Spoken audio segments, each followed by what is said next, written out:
We like to talk about policy and politics and also some personal stuff. So Sure. let's begin, not at the beginning, but you were kind of a man in a hurry. 20 years old, you got married and already had started your own business. How did that happen so quick? Yeah, so I was recruited to play football at Georgia Southern for Irk Russell, the legendary Irk Russell, and that was a great honor. I tore my Achilles heel, and I could have come back from that, but I was redshirted as a freshman and made the decision pretty quick that I was not going to be playing football on Sunday. And so from that point, I decided to come back because I was doing student loans to Gainesville, where I'm from, enrolled in Gainesville College, and started working at a Northeast Georgia racket club as a Nautilus instructor. And the guy I'd always gotten my tuxedos from came in one day and said, I'm looking for someone to manage my store. Oh, how about that? And I said, what kind of guy are you looking for? And he said, someone just like you. How about that? And so 6 months later, I had the opportunity to basically buy it out, and that really began my career in business. And then Nita and I started a family shortly thereafter, and we were off to the races. 3 boys, right? 3 boys. They're all grown now. 2 of them are married. We have 2 daughter-in-laws and 3 grandbabies now. And then my youngest son is getting married in September. So it's a great season of life for Nita and I. Congratulations on Thank that. you. Now, whenever Brian Kemp brings up your name, he puts career politician in front.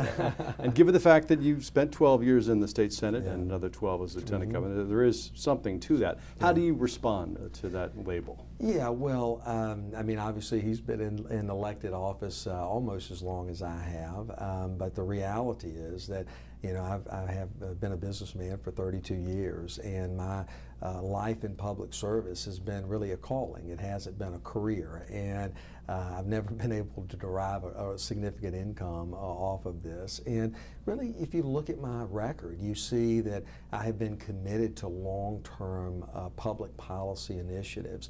Look at the College and Career Academy Network that I started in 2007. Today we have 46 of those across the state of Georgia. That didn't just happen, you know, in 1 year. It has been a steady commitment that I have fought for every single year to accomplish.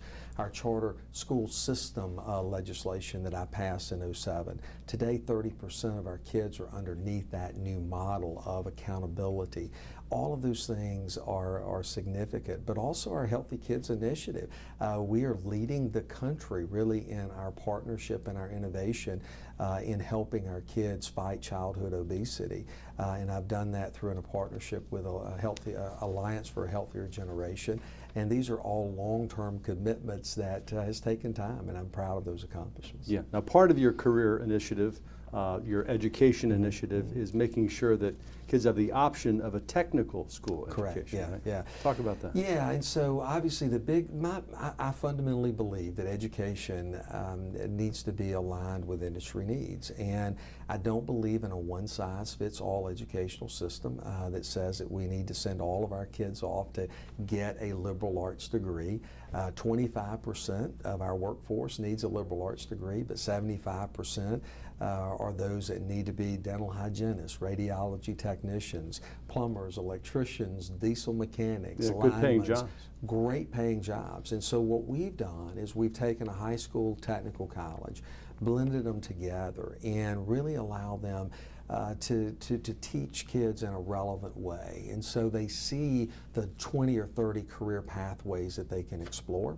They choose what they want to do, and they're able to be duly enrolled and come out with industry credentials that lead them to a job that is a $50,000, $60,000, $70,000 a year salary with zero debt. And so we're creating a pipeline of workers that industry needs, and it's allowing greater productivity. And it's really the greatest economic engine, quite honestly, that we're having within our state.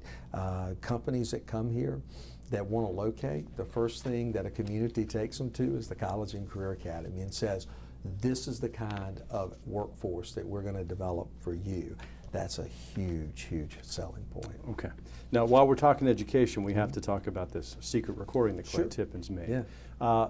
And you said that the bill that you pushed, essentially, that would create this tax break for for private schools, was bad policy. That this was just policy, or not policy, but politics. It just, you got to appreciate how bad that sounds. Obviously, why should sure. people, given having heard you say that on a secret tape, believe that you mean what you say in public? Well, I mean, I don't disagree. But, you know, when you look through the prism that Clay Tippins wanted you to look through, it looks very bad. The reality is that in any piece of legislation, nothing is going to be perfect, okay? But you have to be focused on the end goal and the greater good. But you said this was bad 1,000 different ways. Yeah.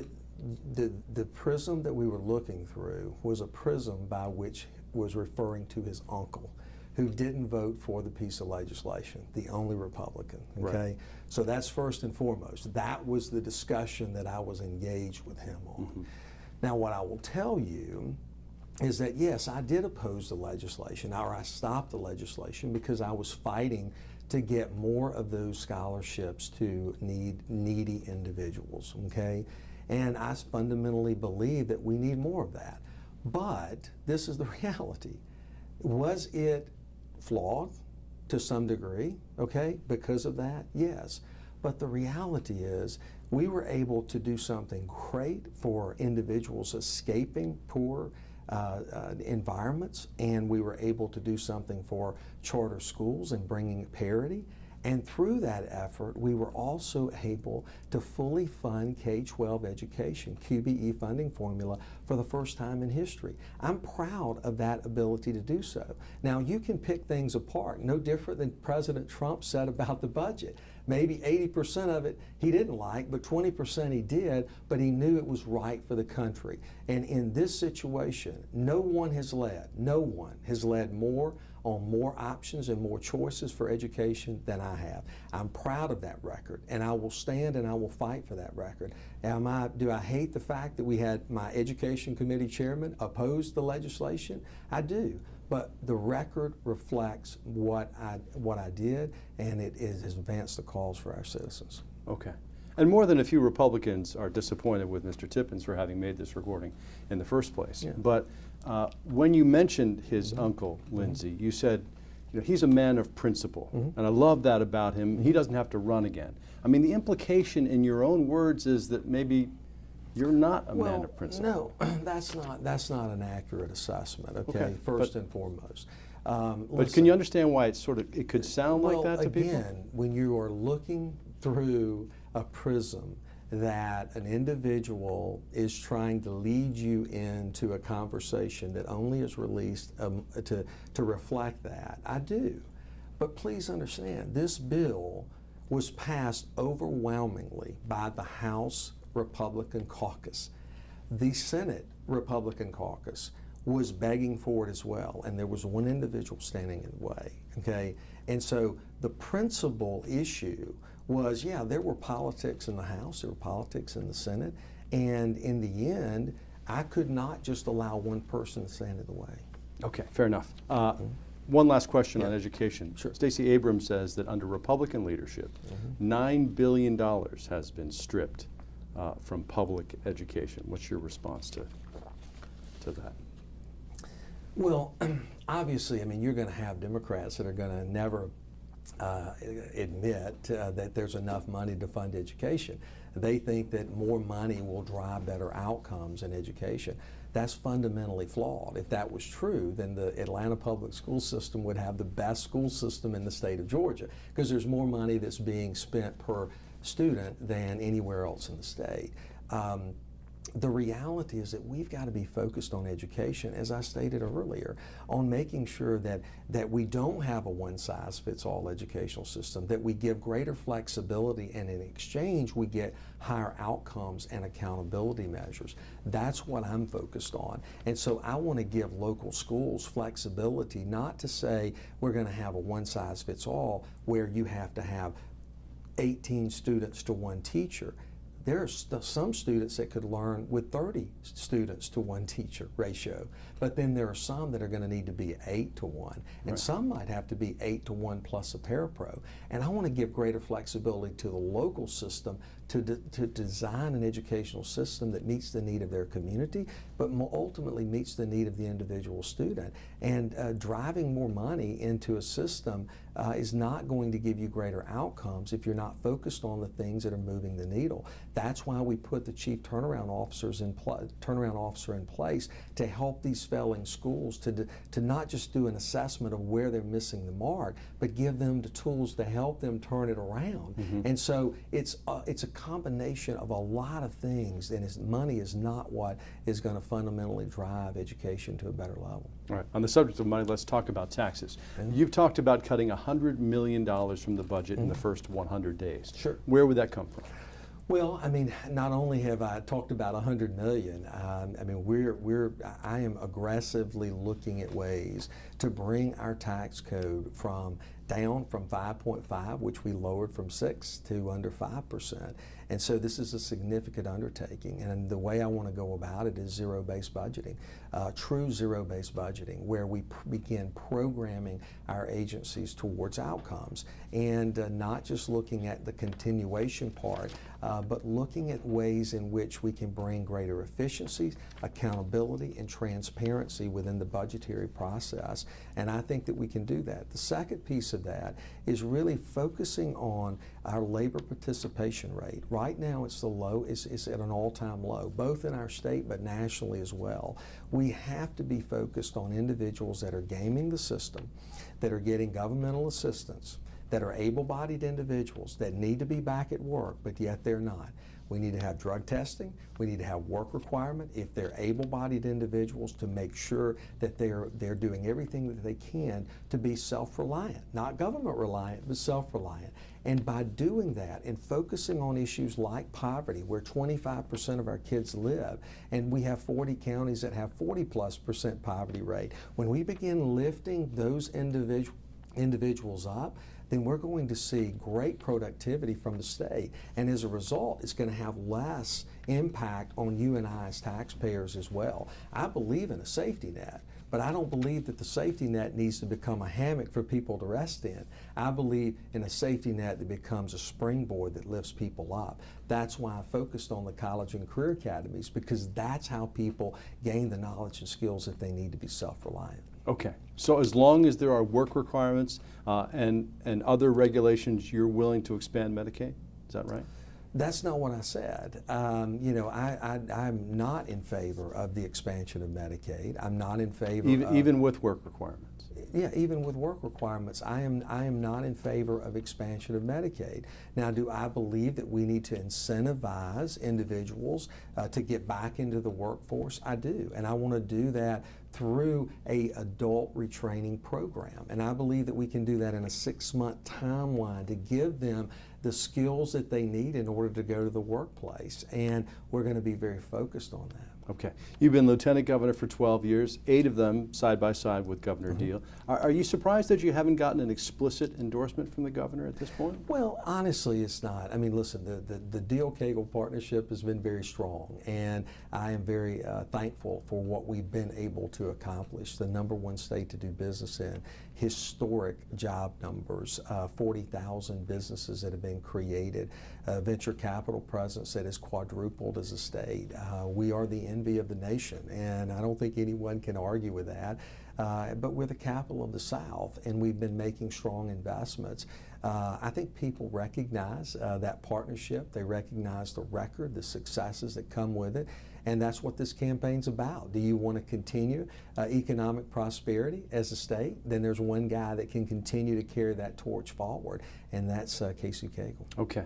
Well, as I understand it, one of the areas where you had some disagreement, he didn't agree with the threat to kill the jet fuel tax break for Delta over the NRA flap. Do you have any second thoughts about that in terms of its potential impact on businesses coming here and being worried about government intervention kind of thing? Well, I mean, listen, this is the way I see it. I mean, I'm a family man, probably just like you, and every family has its disagreements. And That doesn't mean that that you alienate that relationship. It just means that we're going to have those disagreements, but we're still family. And Delta is part of Georgia's family.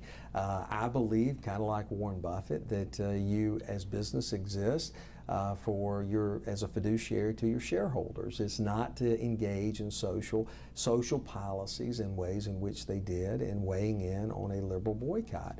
There is no doubt that there is liberal agendas that are out there that are pushing government and business as well to weigh in on things. We saw that with Decatur, with their act to be a sanctuary city that I had to call into question as well.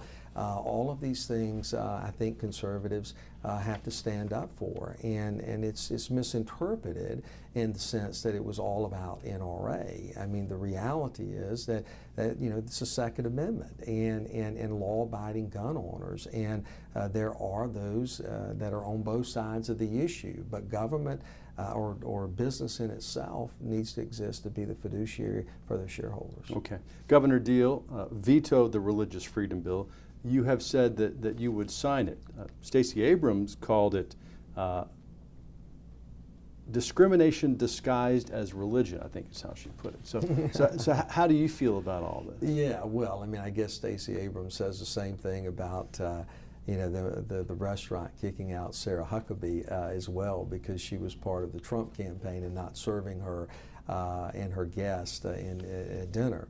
But the bigger part of the thing is that even Governor Deal, perhaps for business reasons, and I'm sure others, didn't think that this bill was a good idea. Why do you disagree with that? What I have stated and what I stand by is that the law of the land today is a federal RFRA, which is a balancing test. It is not discriminatory. It is simply a balancing test to ensure that religious liberties are protected. And that is the law of the land. And in every federal court, you have the ability to ensure that you are not discriminated against because of your religion. And I believe that we should have, like most other states, the same protections in Georgia under Georgia law as the federal government has. Okay. What are your thoughts about President Trump as a leader and as an individual? I think President Trump has done a phenomenal job. Under the previous president, Obama, what we experienced there was a GDP growth that was very, very stagnant and an all-time low. We saw unemployment numbers that were extremely high. Today, just the reverse has happened. You have someone who is entrepreneurial in his spirit and in his mind, and he knows that cutting taxes is going to create more opportunities and empower individuals, but also allow businesses to invest and create this remarkable economy that we're experiencing today. The GDP growth is remarkable, and even in Georgia, we lead the Southeast in GDP growth, and we're the 9th largest economy in the nation. President Trump understands that lower taxes is good for people, it's good for industry. He understands that the regulatory environment is extremely critical for businesses to thrive in terms of consistency within that. For every one rule, regulation that's being placed on the books, he's removing 23. And that is a remarkable boom for our economy. I think that he is doing phenomenal for the citizens of our state and certainly for our nation to experience this great economic boom that we're in. Yeah, I think people on both sides of the aisle are lamenting the incivility from a political standpoint in the country right now. Do you think the president bears any responsibility for that? Well, listen, I think that the president has very strong convictions, and he is not afraid to be who he is, and I think that that's very refreshing. And I think that he's going to fight for America, and that's been clear. I think that history is going to serve him very well. Now, there's a tension when it comes to the whole immigration issue in this state in particular, because we depend on immigrant labor to the extent that we do, agriculture and otherwise. How do you balance the needs to have people come in here and the call for a wall and that sort of thing? Where do you come down on all of that? We've heard what you think about sanctuary cities. Yeah, no, I mean, I believe very strongly that every country needs to have control over who comes and excuse me, every country needs to have control over who comes, and a wall and securing the border, I think, is very important. There's a right way to come to the country and a wrong way, and we are a country that is a rule of law, and I support what President Trump is doing as it pertains to cracking down on this. Obviously, the issue is much broader, as you just articulated. Do we have need the H-2A and the H-2B programs to be revised? Do we need a reform at the federal government? Absolutely. And the president has articulated that. He offered up a deal that would give 1.8 million more individuals the Dreamer Act, and Congress refused to take it. So oftentimes he's demonized in ways that I don't think is fair. I made a comment not long ago that I think that literally if he ended up finding the cure of the cancer, the media would still, think that he was a demon. But the reality is he's doing a lot of good for this country, and this country is thriving and succeeding as a result. Okay. I mean, last night in South Carolina, he looked out at what he called the fake news media and said to the crowd assembled, "They are the enemy of the people." You don't think that, do you? Well, I don't think you are, Russ. I think you're a nice guy. And I will say this about... Isn't it important to have a strong media hold Fully. to account on both sides? Yeah, I think it is very, very important that we have true journalism that is built around integrity and character.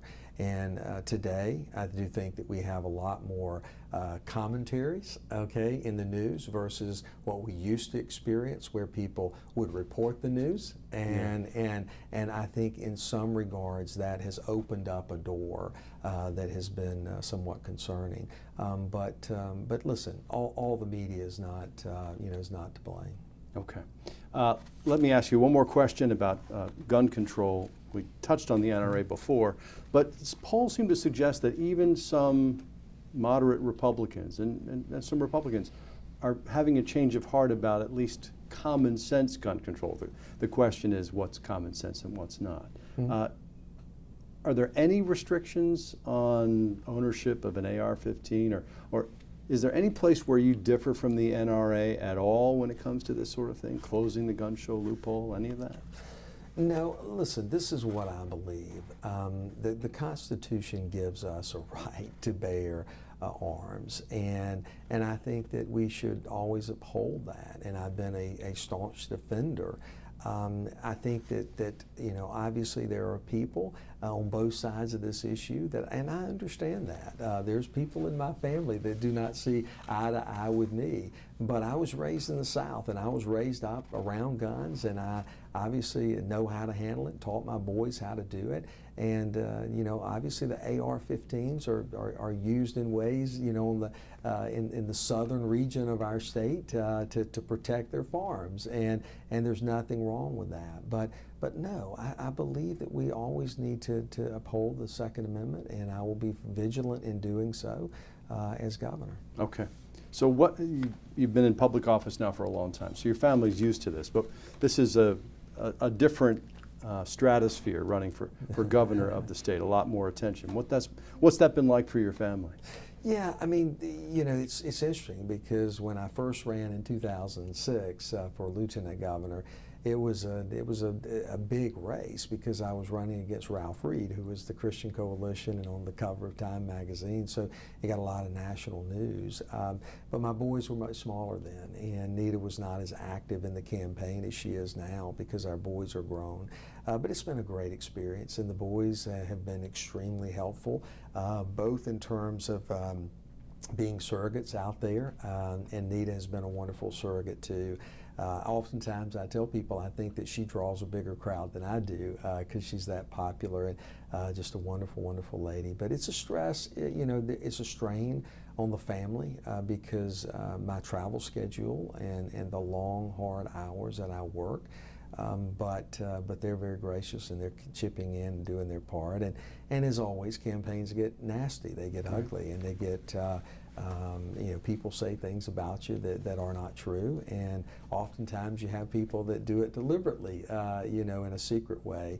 But within that context, you always have to rise above it, stay focused, stay true to who you are, And in the end, I think the voters can distinguish that. Yeah. Ultimately, you're focused on winning this runoff and being the next governor. If that doesn't happen, do you have have you even allowed yourself to think about what you'll do next? Well, you know, that's a great question because for me, this has never been about a job. It's never been about a title.